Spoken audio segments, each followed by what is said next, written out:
I was not born until several years later after the tornado hit. But I got the stories from my siblings and my parents who lived through it.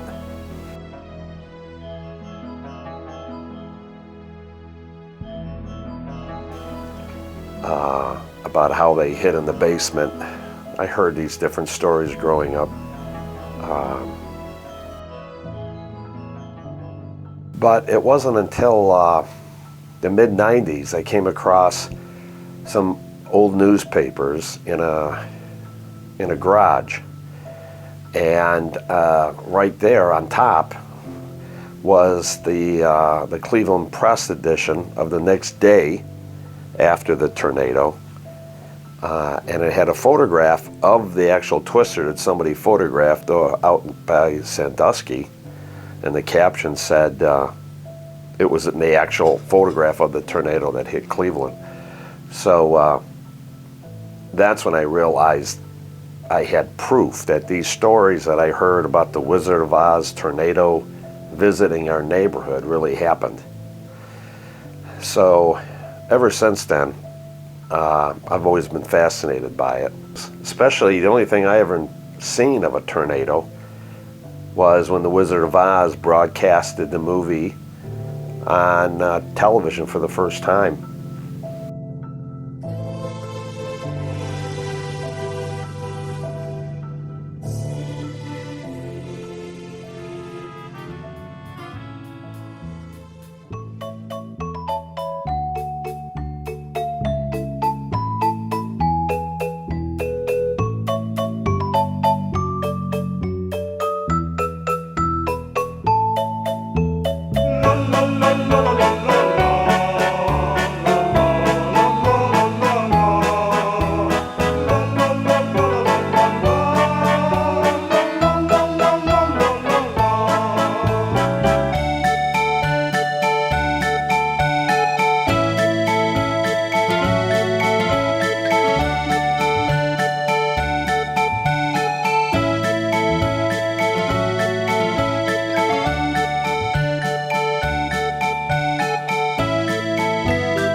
Yeah, I had an art background at the Cooper School of Art and also the Cleveland Institute of Art back in the late 70s. So I had some art background, but this was the first time I attempted of building miniature sets, let alone for a video production.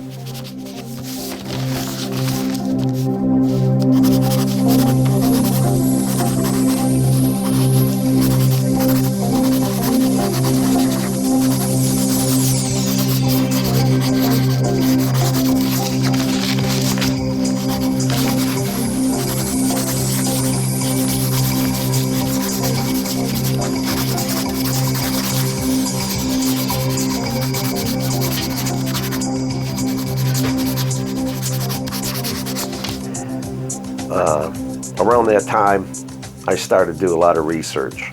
I read everything about the history of Cleveland. I did tons of research. Plus I read all kinds of books about tornadoes and tornadoes that hit other states over the years. And I took a lot of notes. So I even drove all the way out to Western Ohio to try to find people.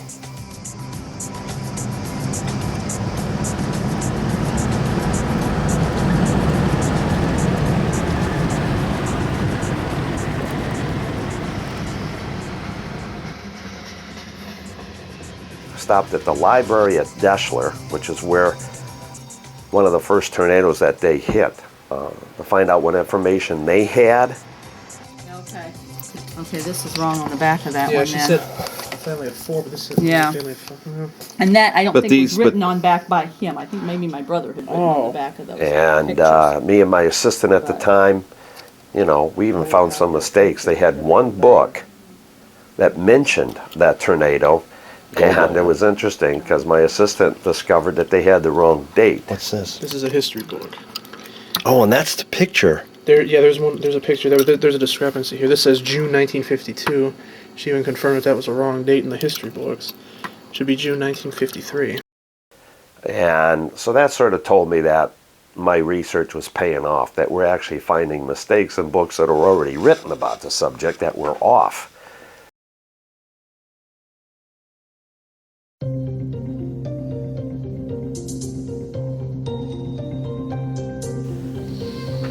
Yeah, for interviews, I even drove out to the countryside, western Ohio, to interview the Bremers who lived through it and who actually lost their house. I was at home there, and the kids was outside playing, and I was ironing, and the sun was shining, it looked nice outside, and the boy come in, Mom, he says, come out here on the porch. He says, look over there. He says, what's out there? And at first I was going to say something, then I went out there, and then I seen a big thing out over Daisler. I said, oh my gosh, I said, that's a tornado. When the neighbor was telling me, you know, how our house had blowed up, I just couldn't believe that. He said that lifted it right off the foundation.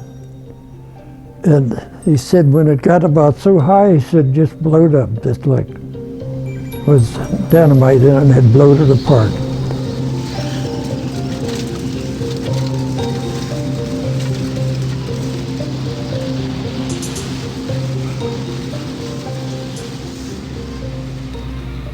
And I actually drove through the cities that the tornado ripped through out there, like Hamler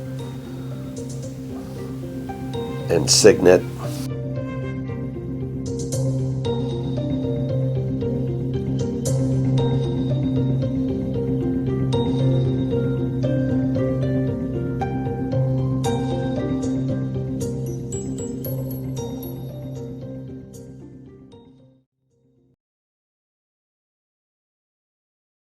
At speeds as high as 500 miles an hour. Tornadoes are usually funnel-shaped, although they may take the form of a rope, an elephant trunk, or a column. Although its sweep is generally only about 400 back yards then, wide because and up to 16 miles 1950s, they didn't have video cameras like they had today. It seems like everybody has a camera today. I mean, all your phones, even your flip phone can film. You know, you can film with your... But back then, the only ones who had cameras were the TV stations. So to actually catch a tornado in action was very rare back then. It was rare to have footage of an actual tornado, other than, you know, the one recreated for The Wizard of Oz. So even if they did have cameras available back in 1953, this storm hit as soon as the sun went down. So it'd be kind of hard to even film this thing at night. The only time you'd be able to see it is when the lightning was, you know, when the lightning would flash. So even if they had cameras like they do today, they wouldn't have filmed it. They wouldn't have been able to capture it.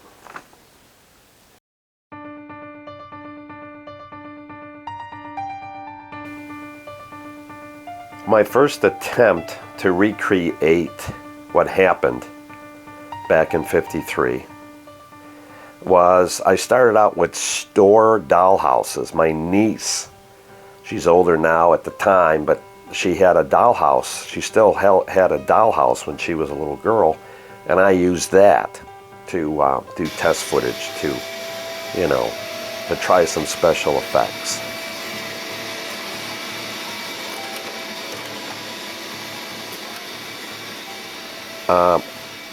I end up building my own dollhouse. I actually built a house because I read some stories that took place, read some stories in the newspaper articles back then. you know, there was a lot of stories the next day of what different people experienced through that tornado. And there was one story about someone who was in an attic when the roof, they felt the roof started to lift up from the suction.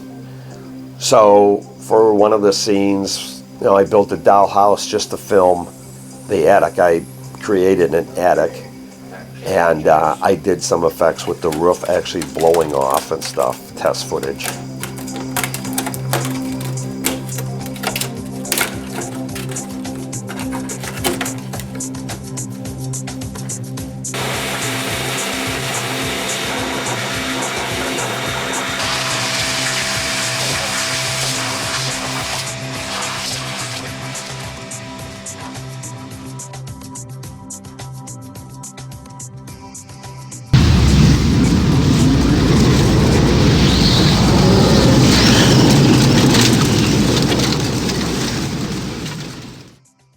So this was all experimental, and it was really, I at the time I got obsessed. It was really, I was very engulfed in it, trying all different things, especially trying to recreate what my family lived through. I guess I felt I missed out because everybody in my family lived through this. I was the youngest, so.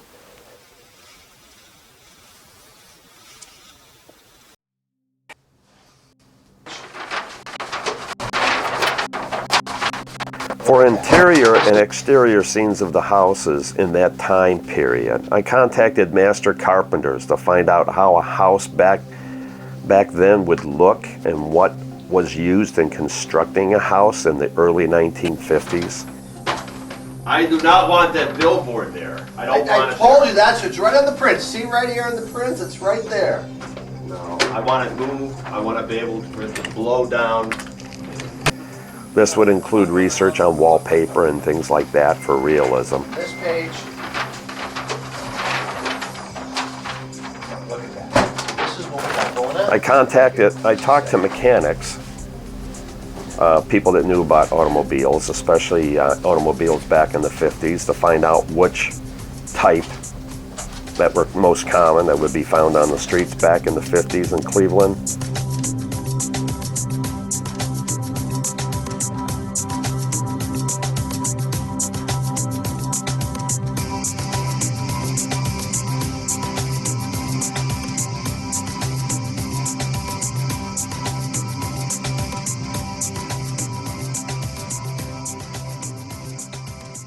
I also found out that a lot of these plastic models, they come with chrome parts like mag wheels. But I found out that back then, somebody wanted to make their car look fancy, they would put truck tires on. They didn't have chrome mag wheels like, you know, like they have today. So I had to resist from using some of the fancy parts when I built these models. And then I would set these cars in front of photographs taken of Cleveland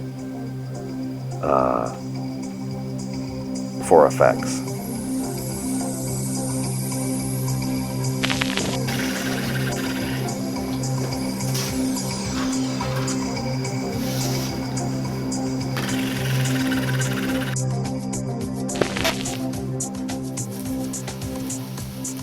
Because there was no footage of the actual tornado back in 1953, due to the lack of film cameras that the public had access to back then, I realized I had to do something more than just show photographs of the aftermath. I can't see it. Looks like a giant, now I can see the cord. For the actual twister, I originally was going to use a styrofoam cone attached to a handheld mixer. I covered the cone with a fuzzy cloth material. I enlarged photographs taken of some of the actual damage that was taken that day. I then took a razor knife and cut out damaged homes and telephone poles, etc. No. No, look. Move it like sideways that way. Yeah. Now it's out. Now it's in the picture. There. Yeah. That looks cool. Go that way, the way you were going. South. Let the tornado whack it around. But lower it. But I eventually dropped that idea. Let the tornado whack it.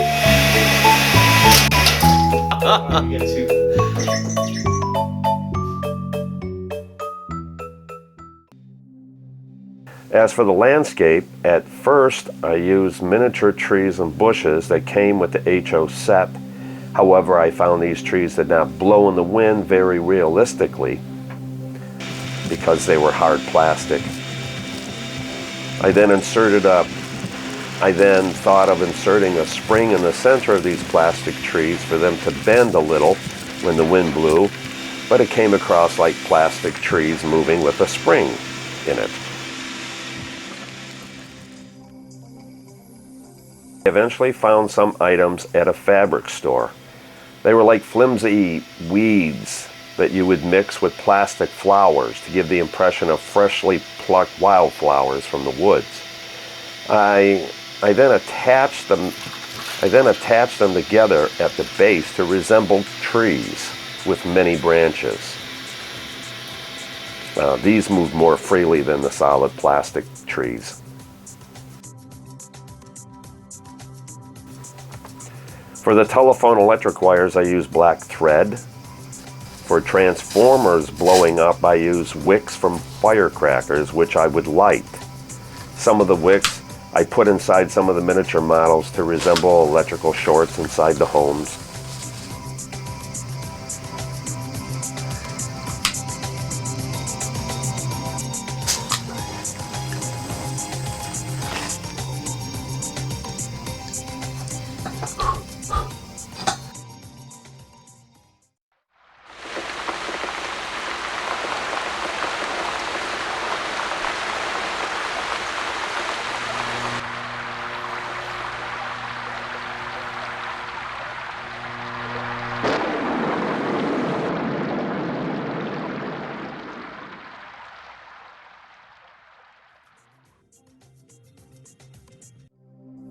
For flying debris, I would use anything from sandpaper to paper shreds from a paper shredder to pieces of balsa wood resembling 2x4s flying through the air. At the time, I owned 3 different consumer digital cameras, so I was able to do single takes with multiple angle shots. I had to use plastic baggies to protect the lenses on the cameras and the video cameras.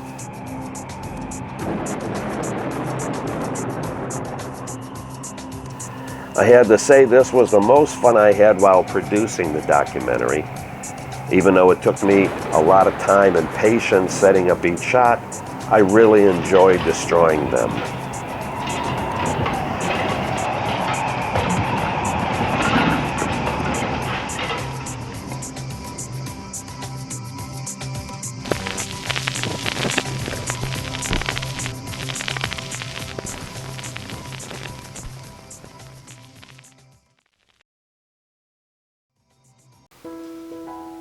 I got miniatures. I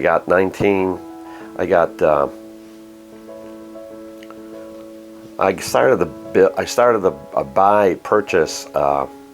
collect HO scale plastic model houses, and they're really small scale, and they have larger scales, but the more variety of different houses and buildings and structures came in HO. So I decided to work with HO, and I actually built neighborhoods, little neighborhoods, and I tried to pick the houses, the type of houses that would be found back in '53 in Cleveland. And also, you know, what I studied photographs of what yards look like, the type of fences that they have compared to today. And that's how I went about designing the miniature sets.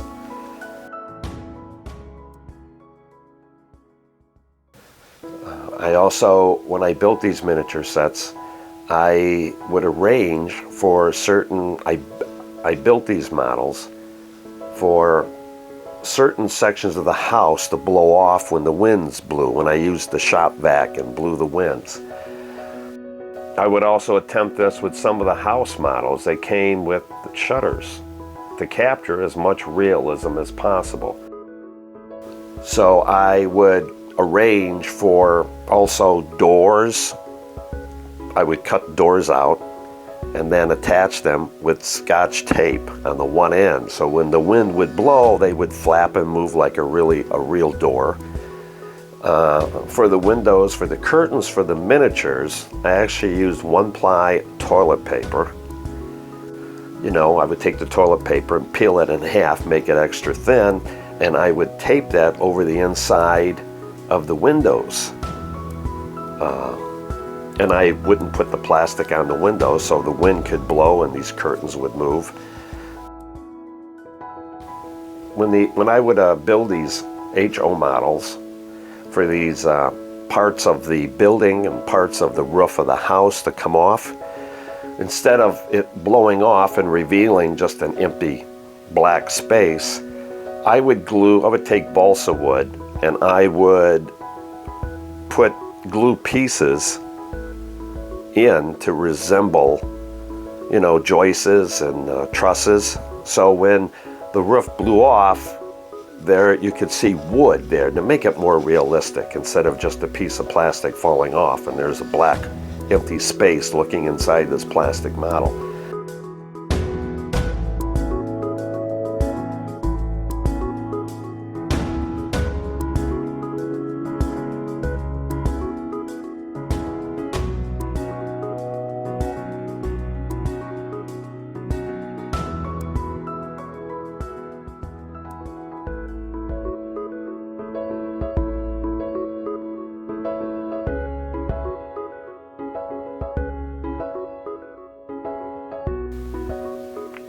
For backdrops, I enlarge photos that I took around the city of Cleveland, which I use with the miniature sets I built.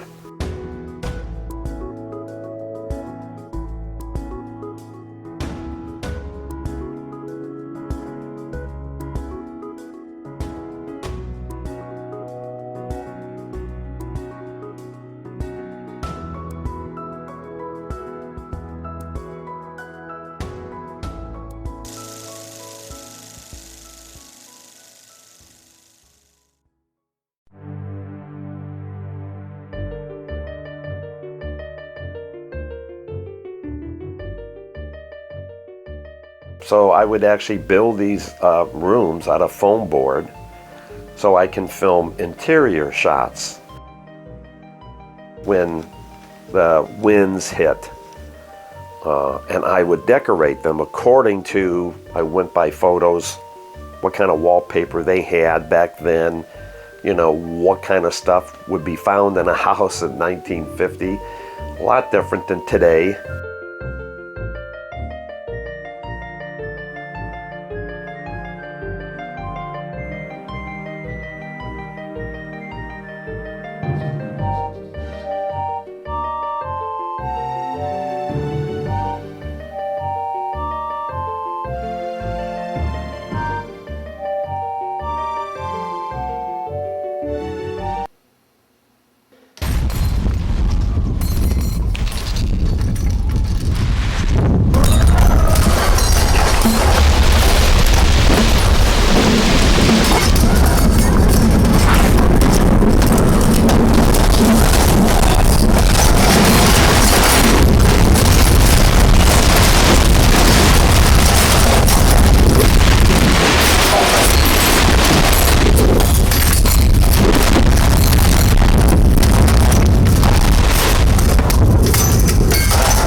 Also, because I put my personal phone number at the end of the show, I received some calls from viewers.